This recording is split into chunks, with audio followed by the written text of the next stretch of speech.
6h46, destination vacances comme tous les matins, cette même heure dans la matinale de l'été. Vous le savez, c'est une balade à la fois touristique et gourmande avec Vanessa Zah et Marion Sauveur. Bonjour à toutes les deux. Bonjour Lionel. Bonjour Lionel, bonjour à tous. Alors Vanessa, on va d'abord partir avec vous dans le Grand Est. Le Grand Est où l'on fête les 100 ans du territoire de Belfort. Et oui, parce que figurez-vous que depuis le conflit franco-prussien de 1870, Lionel, eh bien, il n'avait pas de statut administratif. Ah bah oui. En fait, il a fallu attendre 1922 pour qu'il devienne un département, le 90e.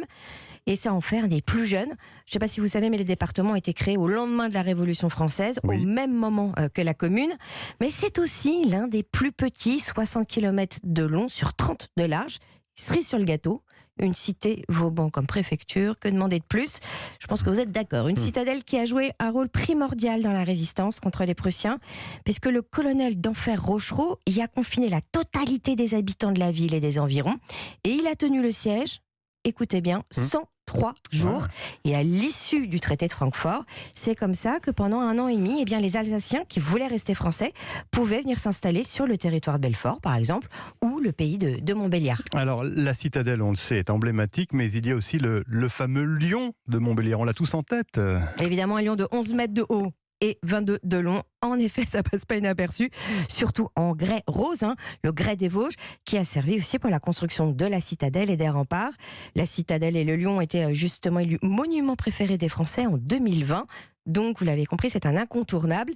Et ce lion, on le doit à réponse de Florian Bouquet, le président du département. Le colonel d'Enfer Rochereau a défendu avec beaucoup d'ardeur la place. Et il a été surnommé le lion de Belfort. Et donc Bartholdi, qui était un colmarien très patriote, a fait le choix d'ériger un magnifique lion très majestueux et de très grande taille au pied de la citadelle pour rendre un hommage à l'ensemble des résistants de la place de Belfort lors du siège de 1870-1871. Alors Bartholdi, à qui l'on doit la Statue de la Liberté, et le lion de Belfort, on le retrouve aussi à Paris, justement, place d'Enfer Rochereau.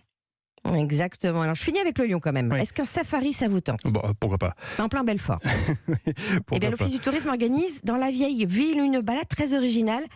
Un safari des lions. Alors, le lion de Bartholdi a fait des petits, évidemment, 150 petits lions qui se cachent dans les architectures de la ville, beaucoup sur les façades. Il n'y a plus qu'à partir à leur recherche. Alors, vous le faites seul ou avec un guide conférencier qui va vous raconter la grande histoire, mais aussi les petites histoires de Belfort. Petite chose pour Marion, elle est du côté du marché Fréry. Il y a un lion sur la structure Eiffel. Voilà. Regardez. Le lion, la mascotte de la ville. Et aux alentours, qu'est-ce que vous nous conseillez, Vanessa? Eh bien, Florian Bouquet m'a fait découvrir une balade au fil de l'eau en suivant la rivière La Savoureuse.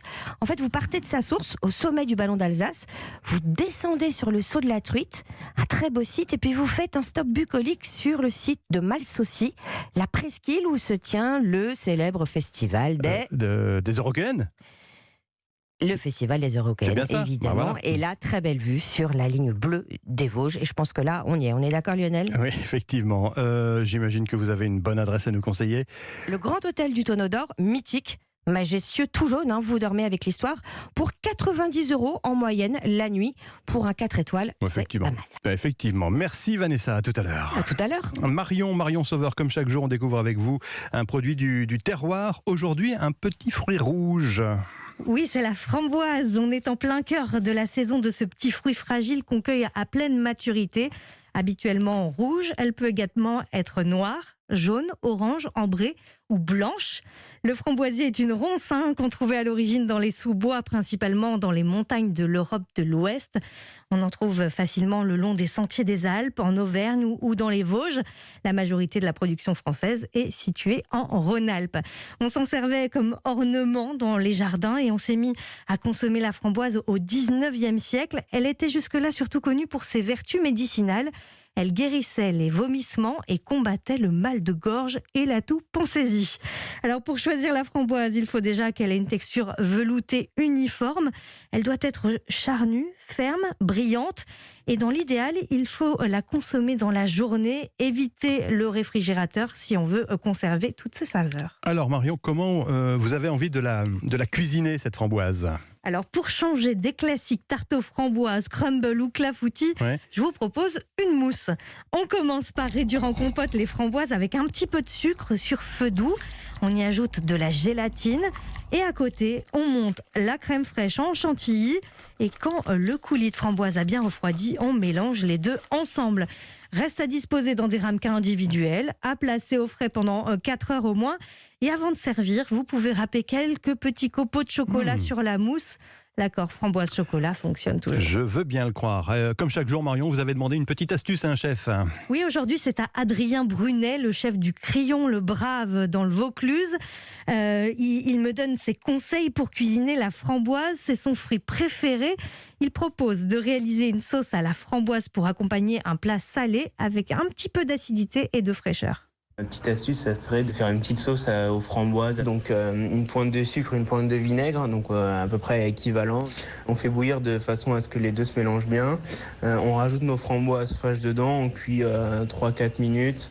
Bien sûr, on ne les épépine pas. Le but, c'est vraiment de garder le plus naturel la framboise parce qu'elle a ce qu'on recherche, de la texture, un peu de sucrosité, un peu d'acidité. Donc c'est vraiment ça qu'on va venir rechercher. On vient laquer quelque chose de mariné et passer au grill, notamment un canard au barbecue. Ça serait super. Au Crillon le Brave, le chef Adrien Brunet propose en ce moment la framboise sous forme de dessert. Au bistrot, il l'associe à la pistache dans une tartelette. Au restaurant gastronomique La Madeleine, ce sont 3 assiettes à la framboise qui sont réalisées. L'un avec un sorbet framboise, deuxième avec des framboises fraîches et un confit de framboise à l'estragon et une crème chibousse parfumée à l'estragon. Et la 3e assiette avec des churros farcis de confit de framboise, que de gourmandise. Bah, c'est normal. Vous avez une deuxième adresse pour déguster de la framboise, Marion? Alors, je vous ai parlé de l'accord framboise-chocolat. Il y en a un autre qui fonctionne extrêmement bien. Framboise, rose, litchi. Le grand pâtissier Pierre Hermé lui a même donné un petit nom, Ispahan. Cet été, il propose plusieurs créations. Le Nomade, donc, qui est un entremets expédiable partout en France, composé d'un biscuit macaron, d'une crème aux pétales de rose, d'un biscuit à la rose, framboise et litchi. Il y a également des moquis glacés, ces petites boules de pâte de riz glacée garnies de sorbet au litchi et à la rose, avec un petit sorbet à la framboise, ou encore une glace gourmande. Sont toujours bien sûr disponibles chez Pierre Hermé l'entremets Ispahan, le cake Ispahan, le macaron Ispahan, ou encore l'incroyable confiture, je vous conseille. Autrement dit, les grands classiques. Merci Marion, vos recettes et toutes les références de Destination Vacances sont à retrouver sur europe1.fr. À tout à l'heure, 9h moins le quart. À tout à l'heure.